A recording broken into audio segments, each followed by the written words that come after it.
What up? What up? Hey, everybody. Welcome to Biztainment Weekly. I am Scott Janney, your host with the most or the least. Who knows? But I am super excited about my show here today. I have Mr. Beau Deseo in the house, and we are excited to talk to him all about entrepreneurship, starting up, exiting, and leaving the military, thanking him for his service, of course, with the Navy.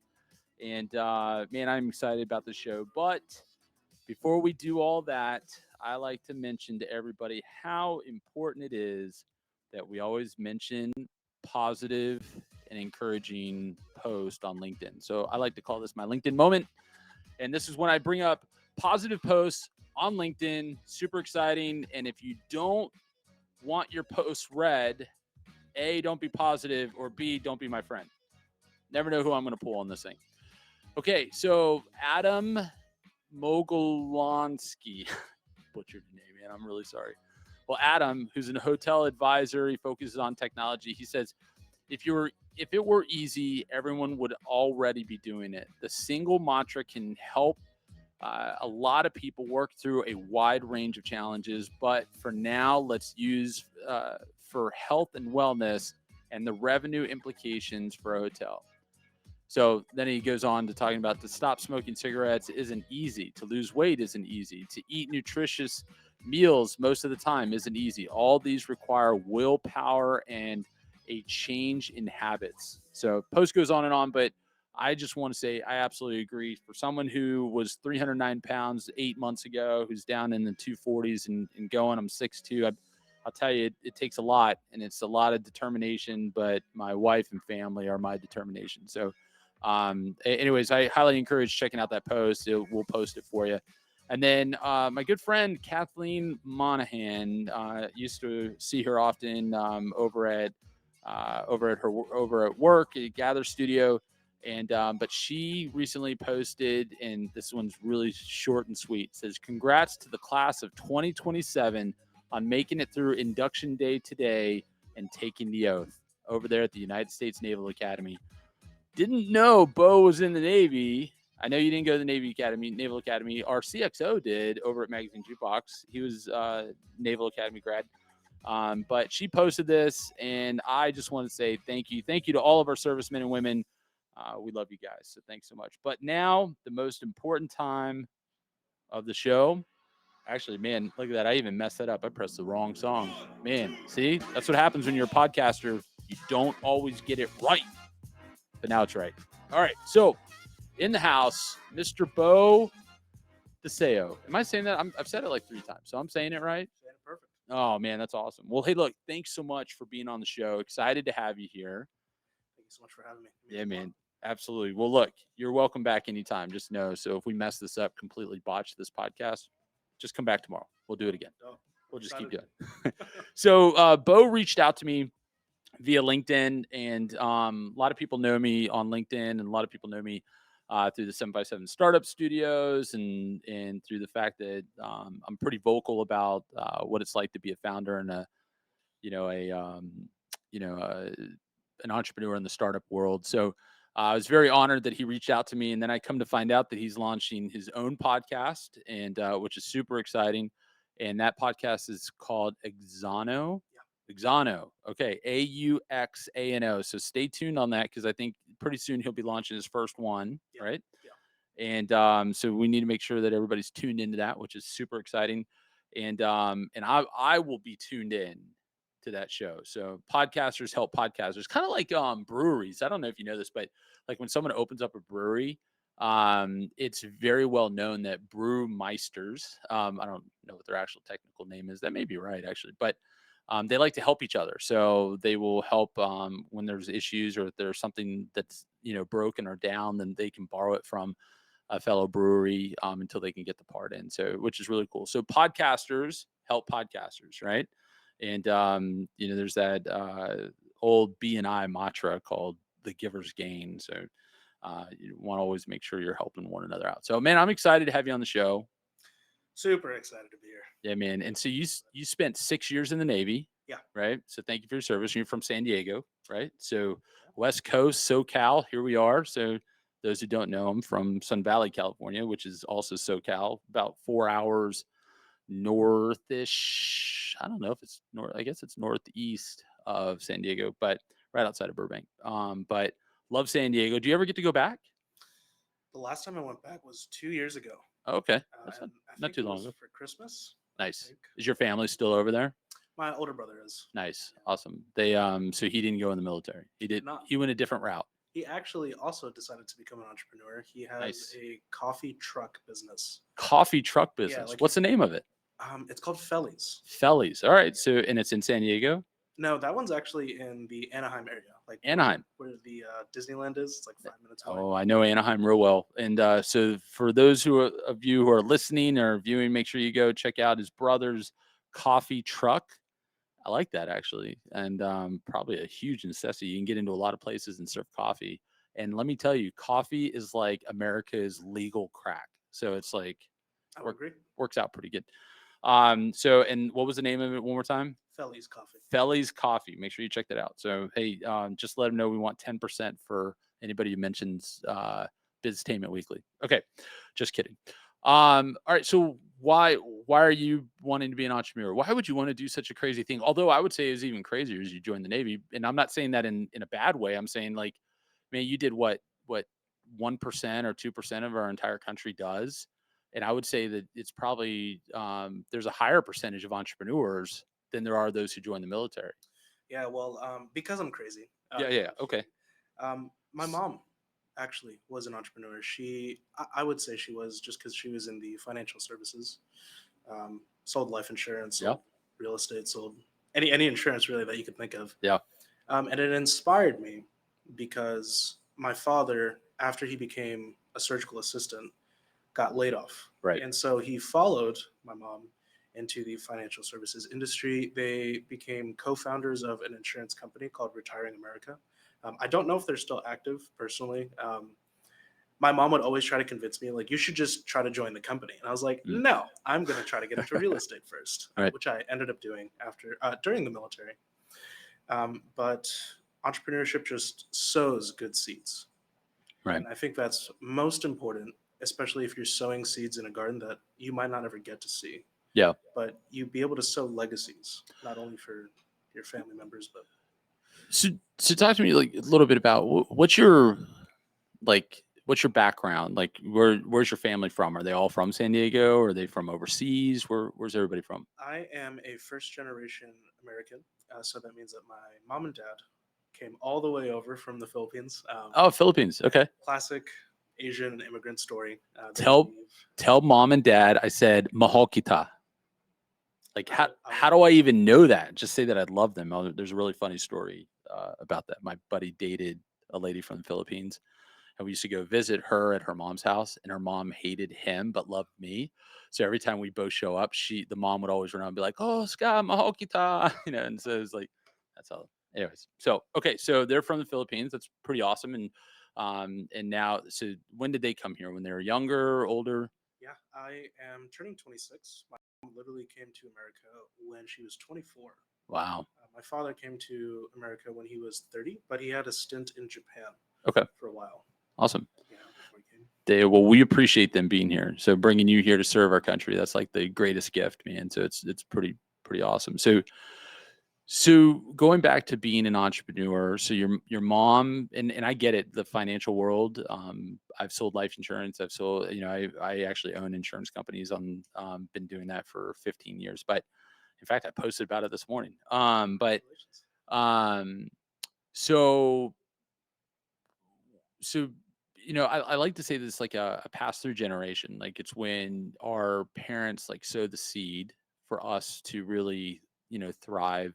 In entrepreneurship to me has really always been like this uh it's like a neutralizer in where makes so many people equal. We're all going to be trying very hard. Now the ideas are different, so some have quicker paths to success and some have harder paths. Some of them have longer timelines, like Uber took what 16 years to get to profitability.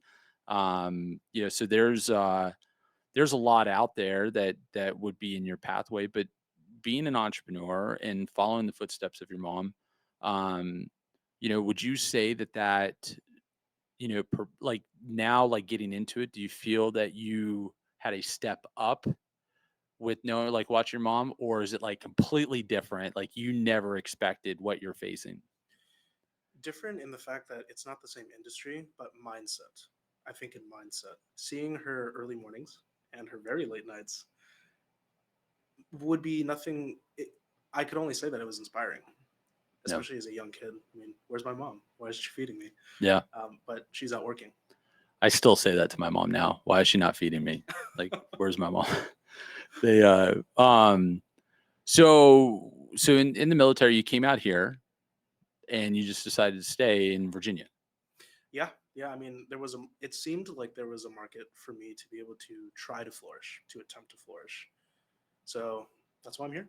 Yeah, Virginia has always been really good to me. That's why we planted our roots here. So there's this old saying that I've always grown up with is like plant your roots deep and not wide. And the reason why is because when a storm comes, if your roots are deep, then the tree can withstand the storm.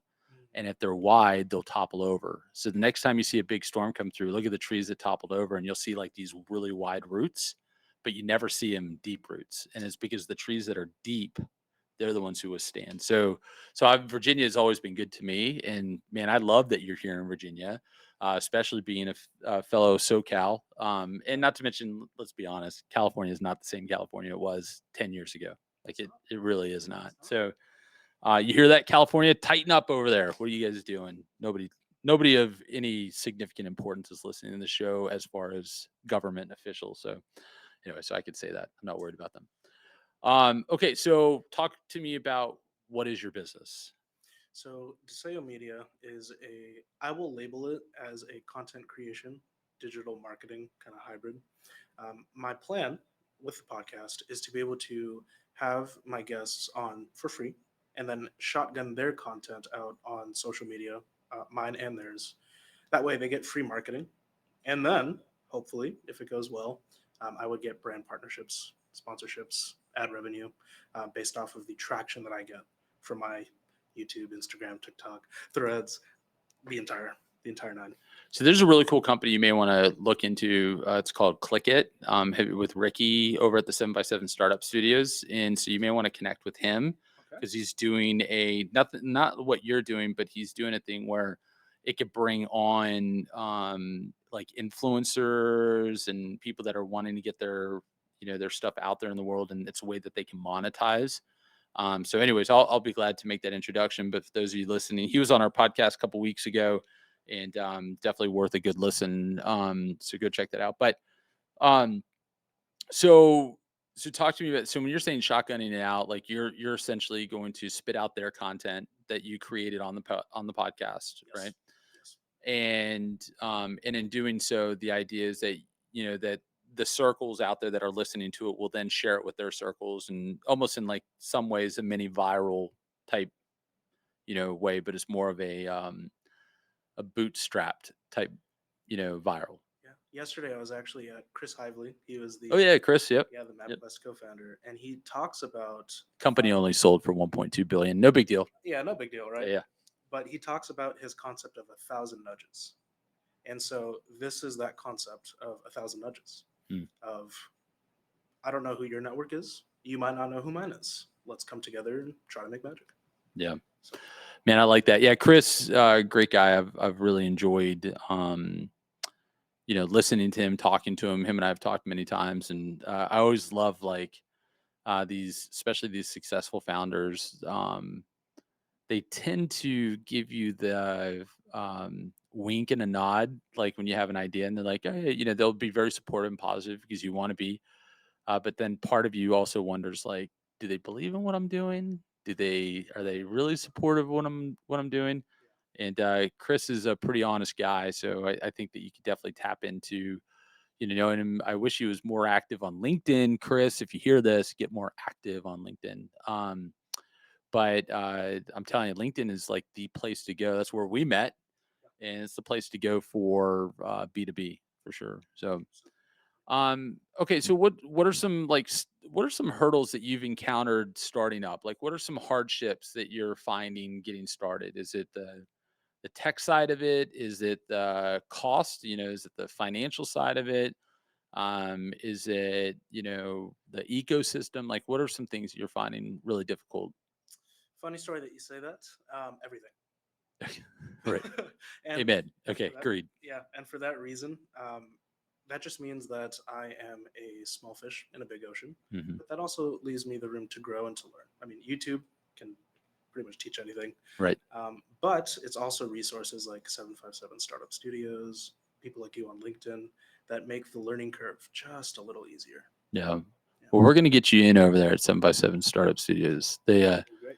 I'm gonna yell at Hunter and tell him, "Hey, Hunter, get going."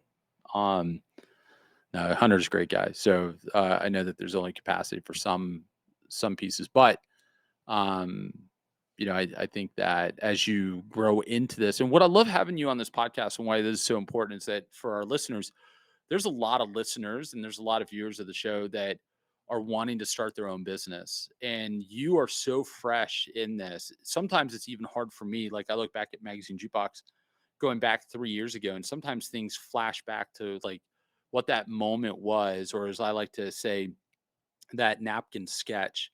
What was that like in my kitchen with my wife and I just talking through what Magazine Jukebox would look like? And as Magazine Jukebox, when we go through this, it's not really a pivot, but it's like it's an additional direction which we're calling and coining called rethink jukebox. As we go through that, it's like, what else can we supply? We're supplying magazines, digital content to commercial spaces. We also now have a clear pathway to providing digital games on our platform. So people who want to do a trivia game like in a community. So if you're at a hospital and you can play against everybody in the hospital who's on, or you can go to a campsite and you can play against everybody at the campsite. Like you have all these opportunities for like trivia and different and other games. Then we have streaming, and then we have sports. So we learned from a good friend of ours. Her name is Marisa Porto, and she's one of our advisors.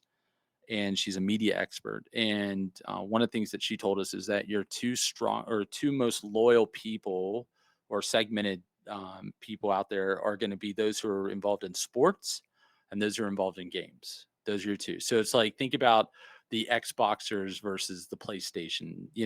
Think about the person who loves the Washington Commanders. Come on. Now hopefully they have new ownership here soon. So I think that's going through. But anyways, or the Commanders, or who likes the Patriots. Like when you look at those, like you're going to be loyal to the core. And so tapping into those markets is like super important and understanding. So that's why we looked at it. And so what you're doing, just starting out, have you encountered any pivots yet? Have you encountered like some redirection that you need to go in? Yeah, my before the media company, I actually was investing in real estate, and I realized that I wanted it to be more of a character arc as well. And I wanted to start something that could benefit other people in the macro Hmm. as opposed to the micro. Whereas, like with real estate as a landlord, I would not prevent, I would provide like very good, what would you call it, like renovated housing, and then call it a day. That's one person happy. Whereas if I created a podcast, if I created a media company to touch people in the macro, that's more than one person. And so for me, that was the major pivot. Interesting. So real estate's always a great way to start a financial foundation. My wife and I have been involved in real estate for many years, and so certainly see that as a value add. Um, but in the same time, it's like, yeah, maybe I'm just weird, but real estate to me is boring. Like, I mean, and I'm not saying to you that it's boring, but to me, it's just I love like working with other entrepreneurs. I love watching these startups flourish. I love, seeing something new be created, and then you have that imposter syndrome sometimes where you think like gosh, I'm watching all this, and yet I have this, startup myself, and it's like, sometimes I think like, who am I to say anything? Who am I to make any suggestions? And so that imposter syndrome just like kicks in and it gets like real frustrating. But when I go back and look at real estate, and don't get me wrong, again, I'm still in it, I'm still have some property, but But yeah, it just got like real boring for me, and I wanted to do something more with Magazine Jukebox. Man, it's just been super exciting to watch, and now watching you and grow in your company, man, I'm excited to see where this goes. So what's next for you? I would say just the focus of the podcast and Deseo Media. I was even thinking about like trying to rebrand it to like be the same name as the podcast, like Oxana Media or something. But I feel like, especially since I'm starting now and I'm getting momentum, like I'm getting, I would call like the big dogs like you, like are saying yes. Not a big dog. To me, you are. To me, Ah, you appreciate it. are.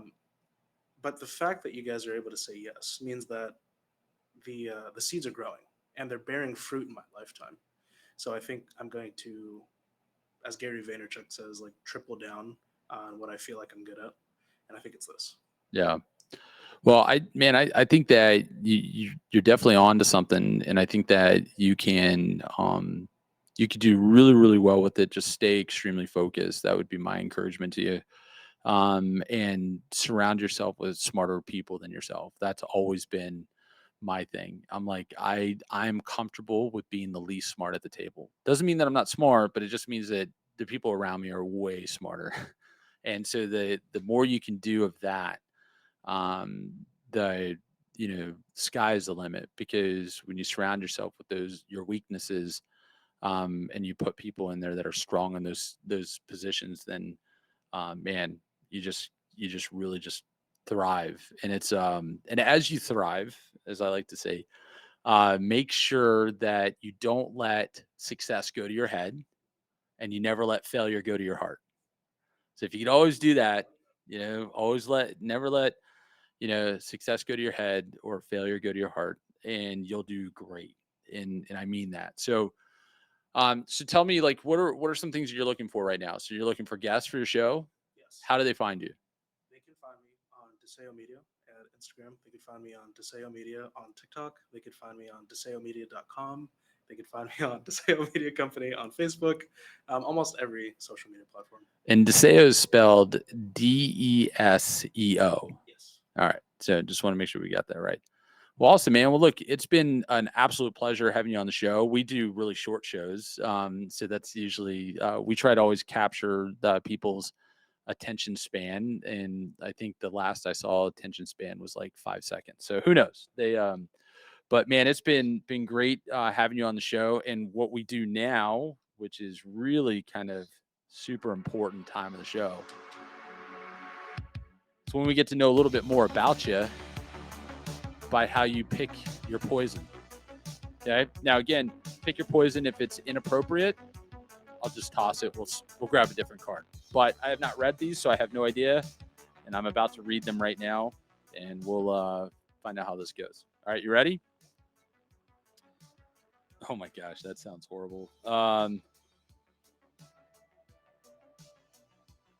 right. Well, I don't know how you're going to go with this, but we'll see. Okay. First one, answer every call from a telemarketer and engage in conversation with them until they hang up. Or the second one, spend the next 24 months on a submarine that can't surface due to a threat of nuclear war. Wait, hold on. So you would pick the first one? Yeah. You would answer telemarketers' calls and engage in conversations with them? Yeah. That makes sense because you like to talk. So that actually makes sense. Okay. All right. Next one. Here we go. Oh, my answer to that, by the way, would have been also engaged with telemarketers. Okay. Next one. Only be able to sleep in a crowded public place or gain 250 pounds that you can never lose. Crowded place. Really? Military habit. But it doesn't specify it's 250 muscle, like pounds of muscle. See what I'm saying? We always default to the negative. I would still choose the first one, I think. All right. Oh, I would choose gain the muscle. Sleeping next to people in public. I mean, I could do it, just rather not. But I could do it. I mean, I kind of do it camping, but I do bring the house with me, so that's a little bit different. Can I still work out if I have that ability? I guess. Yeah, then I choose the first one. But if you had 250 pounds of muscle, you probably can't even wipe your butt. Have you heard about that? Like muscle builders, like they can't. No offense to them. If that's true, I applaud you for your commitment. But hey, honey, I need your help. Like my kids. All right. That was horrible. All right. Well, man, look, Beau, it's been great, man. It's been great having you on the show. We will put out all your social out there for you. So make sure listeners check in at biztainmentweekly.com. We'll have it on there. We'll have it on all of our socials as well. We're going to plug the heck out of this thing and help get the name out. And if you are looking to be on a podcast, make sure you check him out at Auxano, Auxano, right? And that's the name of the podcast. And check out Beau, okay? Beau, it's been a pleasure. Thank you very much for being on the show. All right, man. See you guys.